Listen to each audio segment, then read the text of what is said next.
안녕하십니까. 황태순 TV의 황태순입니다. 오늘 2020년 2월 9일 일요일입니다. 최병욱의 팩트, 최병욱 대표 모셨습니다. 안녕하세요. 네, 안녕하세요. 오늘 최 대표를 갖다 갑자기 모시게 된 것은 오늘 오전에 유승민 의원이 전격적으로 새 보수당과 자유한국당 통합을 선언하고 네. 그 다음에 정작 본인은 불출마 선언했습니다. 그렇죠. 아니 저는 그래서 사실 동구을이 지역구죠. 네, 동구을입니다. 본인이 동구을에 안 나가겠다는 거, 뭐 수도권에 나오겠다, 뭐 이런 건 줄 알았더니 그게 아니고 총선에 불출마를 선언했더군요. 네, 총선 불출마 선언함으로써 우선 2월 7일, 그게 금요일이죠. 금요일에 황교안 대표가 이제 전격적으로 종로 출마 선언을 했고, 그렇죠. 그 다음에 이제 그 즈음에서 김무성 전 대표 같은 경우는 나는 뭐 광주가 됐던 여수가 됐던 가서 반 문재인 외치고 뭐 장렬하게 전사하겠다. 전사하겠다고는 안 그랬고요. 가로를 외치겠다. 그런데 이제 전제 조건이 통합신당이 된다면 이런 거예요. 그렇게 됐는데 바로 이제 오늘 2월 9일 오전에 결국 통합신당이 이제 성사된 것 같습니다. 뭐 그렇죠. 이제 가능성이 뭐 거의 이제 가시화됐다 이렇게 볼 수가 있는 것이고 뭐 확정적이라고 할 수 없지만 하여튼 뭐 거의 됐다고 봐야 되는 게 맞는 거고. 그러면 이제 이 대목에서 궁금해지는 거죠.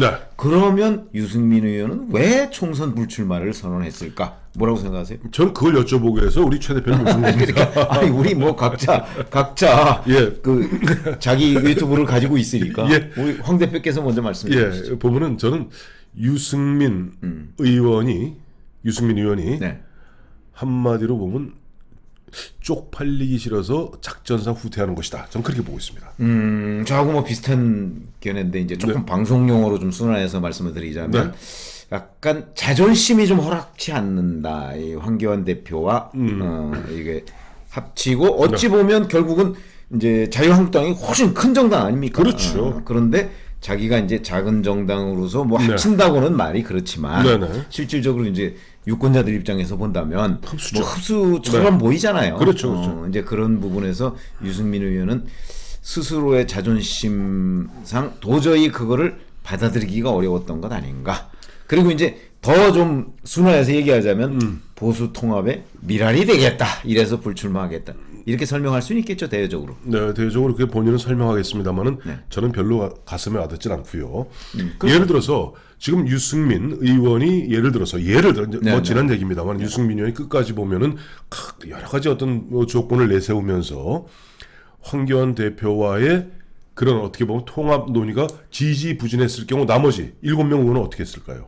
아니 그거는 처음부터 얘기 나왔잖아요. 유승민 의원 빼고 뭐 한국당과 통합하는 방안. 그러니까 아마 그런 분위기를 읽었을 거예요. 예, 그렇게 맞습니다. 거기다 황교안 대표가 2월 7일 날 보면 그런 식으로 자기를 던지는 그런 결단을 했기 때문에 나머지 7명 의원들이 더 쉽게 들어올 수 있습니다. 쉽게 됐고 이제 유승민 의원은 본인이 결단을 하지 않을 수가 없는. 원래 유승민 의원은 선거연대 주장을 했잖아요. 그렇죠. 그러니까 제가 보건대는 유승민 의원은 선거연대를 해서 대구 동극을 해서 본인은 이제 출마를 하고 한국당이 후보를 안 내고 다른 지역도 아마 그런 식으로 해서 선거연대를 하는 게 자기한테 최선이다. 그 얘기는 무슨 얘기냐면 황교안 대표 밑으로 안 들어가도 된다.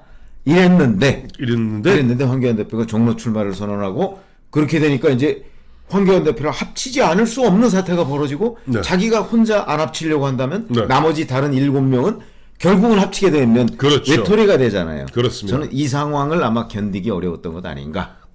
그런데 예를 들어서 그럼에도 불구하고 우리가 조금 더 분석해 보면 예를 들어서 8명 한꺼번에 가서 어쨌든 뭐 어떤 형태가 됐던 간에 뭐 본인은 오늘 보니까 뭐 여러 가지 조건 뭐 당직도 요구하지 않겠다 뭐 지분 요구하지 않겠다라고 얘기하고 있습니다만은 만약에 황교안 대표가 합친다 하더라도 굳이 불출마할 필요까지는 있었겠는가? 그러니까.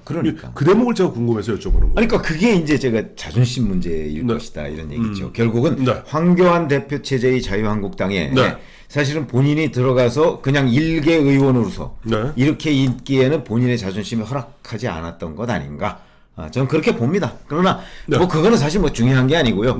이 유승민 의원의 총선 불출마보다는 사실은 통합, 새보수당과 한국당의 통합 이게 앞으로 총선에 미칠 영향이라는 게 훨씬 더 중요한 문제죠. 그렇죠. 보면은 이런 게 있죠. 일단 2월 7일 황교안 대표 그날 오전까지만 해도 그날 2월 7일 금요일 오후 3시에 황교안 대표가 종로 출마 선언을 발표했습니다만 오전까지만 해도 당시 이제 김형호 공관위에서는 자 2월 10일까지 흔한 얘기로 예스가 노가 하나 결정해라.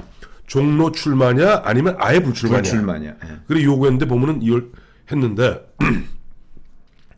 그 순간에 사람들이 와 뭐가 되나보다 되나보다 하는 그런 느낌에 바로 그동안 굉장히 큰 걸림돌이었던 새로운 보수당 새 보수당과의 통합이 바로 이틀 만에 전격적으로 또 이루어지는 단계에 들어간 거 아니에요? 그렇죠. 그러니까 자유우파 유권자들 입장에서는 흔한 얘기로 이게 되네. 그 뭔가 희망을 본 거죠. 뭐 되네. 희망을 본 그다음은 일반 샤이 보수라고 표현되는 그 사람들 입장에서도 이제는 한번 해볼만 하네.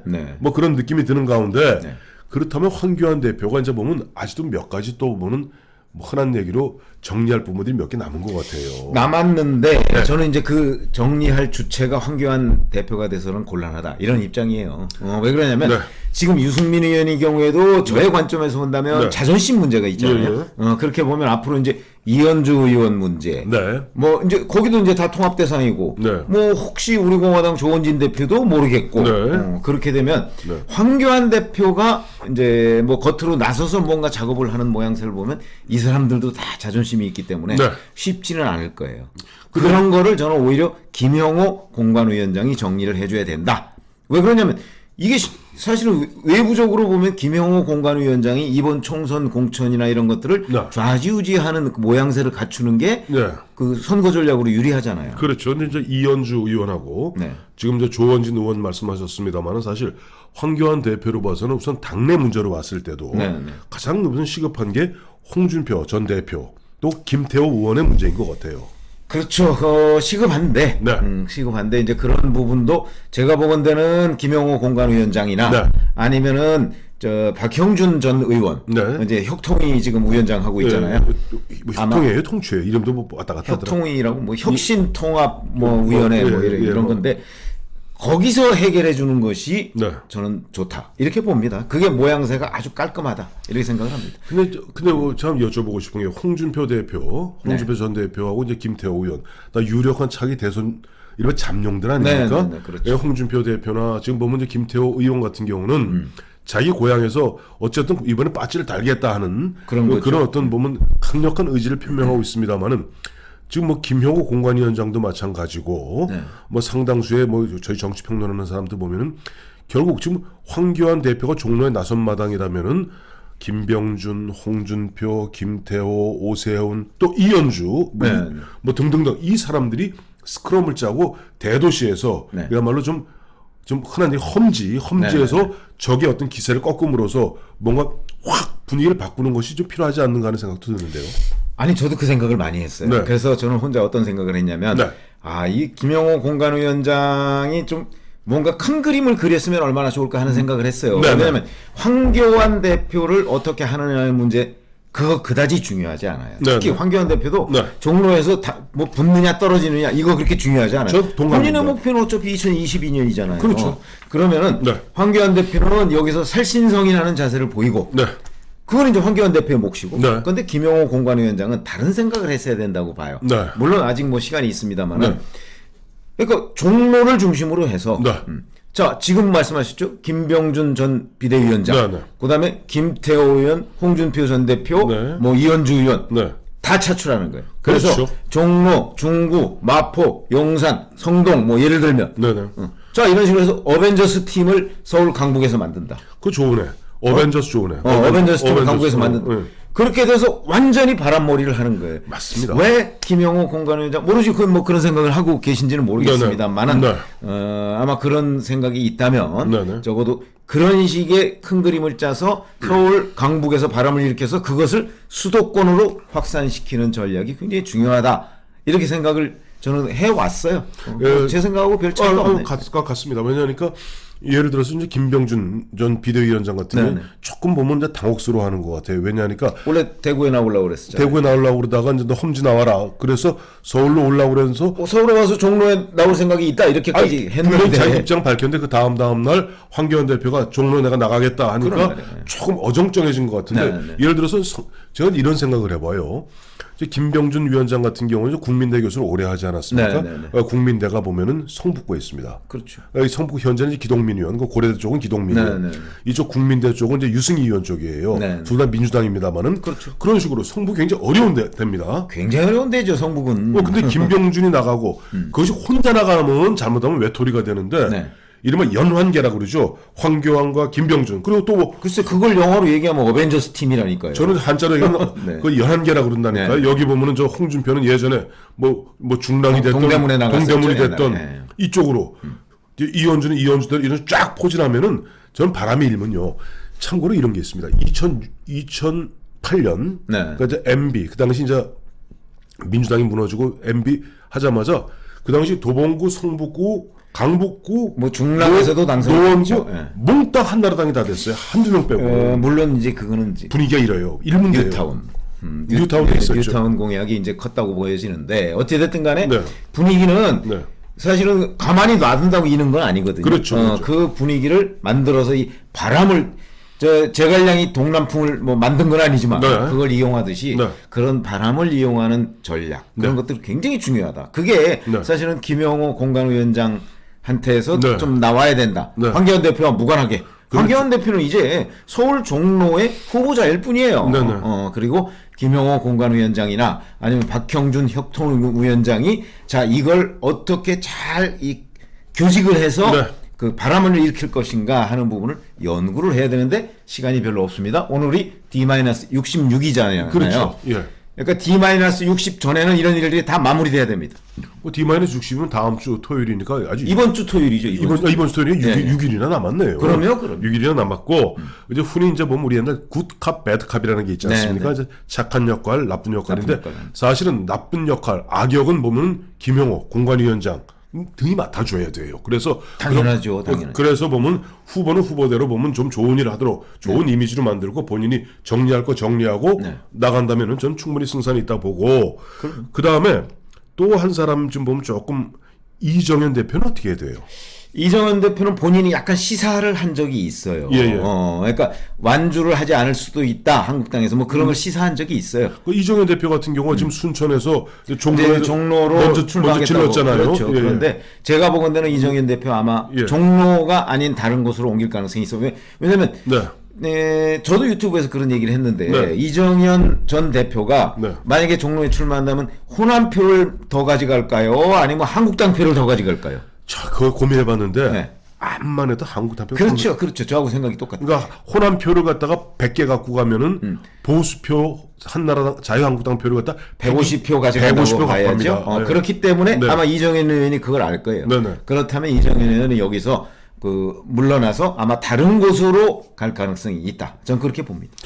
참고로 보면은 이정현 의원이 또 정무감각이 꽤 뛰어나거든요. 84년, 85년 그다음 구영상 의원 비서부터 시작해서 거기부터 시작을 해서 이 정치판에 워낙 오래 있었기 때문에 35년을 있었지 않습니까? 그리고 동물적인 감각이 있어요. 있고 또 이정현 전 대표, 이정현 의원 같은 경우는 그야말로 그 새누리당 그 깃발 갖고 광주로 여수 순천으로 뛰어서 또 보면 일구원했던 사람 아니에요. 그러니까 참고로 이정현 의원 같은 경우 제가 어제 그저께도 말씀드렸습니다만 제가 지금 살고 있는 도봉구 갑구에 한번 나와보세요. 갑구. 아니 그래도 이제 뭔가 약간은 좀 인연이 있는 데 가서 이정현 의원이 또 인연이 있는 데가 있을 수 있잖아요. 이정현 의원이 있는 데면 저 대학을 동국대학 나오긴 했는데 그럼 중구 뭐 이런 데 딱 좋잖아요. 중구 성동 그 뭐 지상욱 의원이 저쪽도 그러면 이제 거기가 부딪히면 뭐 조금 더 성동이나 뭐 이런 데로 가서 뭐 좀 출사표를 던지는 방법도 있고 일단 방법은 여러 가지가 있어요. 아니 그러니까 제가 사는 저 도봉 갑구가 아마 보면 호남 사람들이 가장 많이 사는 지역이 될 겁니다. 그렇죠. 아니 도봉 성북 뭐 이런 데가 다 그렇죠. 도봉 강북이 굉장히 호남이 세가 강한 데입니다. 맞아요. 그래요. 그러고 보니까 어쨌든 지금 보니까 황교안 대표가 2월 7일 전격적으로 종로 출마 선언 했고 오늘 이틀 만에 그다음에 저 유승민 의원이 불출마하고 총선 불출마 겸 새로운 보수당과 자유한국당 통합을 선언했고 자 그러면 이번 주에 아까 우리 최병묵 대표 말씀하신 대로 이번 한 주 동안에 저희가 앞서서 말씀드렸던 이러한 일들이 벌어진다면 D-60인 2월 15일부터는 전혀 새로운 또 바람이 불 수 있다. 그러면 그러니까 새로운 전환점을 만드는데 예, 예. 그 전환점은 제가 강조드린 네. 어벤져스 팀이다. 예, 그래요. 오늘 그런 겁니다. 어벤져스 저는 스크럼을 짜라. 뭐 같은 얘기입니다. 네. 자, 그리고 오늘 쭉 말씀드렸던 이현주 의원, 또 조원진 의원, 이정현 의원, 홍준표 전 대표, 김태호 전 의원 다 보면 이런 부분들에 대해서 그야말로 멸사봉공 먼저 큰 대의를 생각하는 그런 한 주가 되었으면 합니다. 그렇죠. 사즉생 네. 이겁니다. 감사합니다.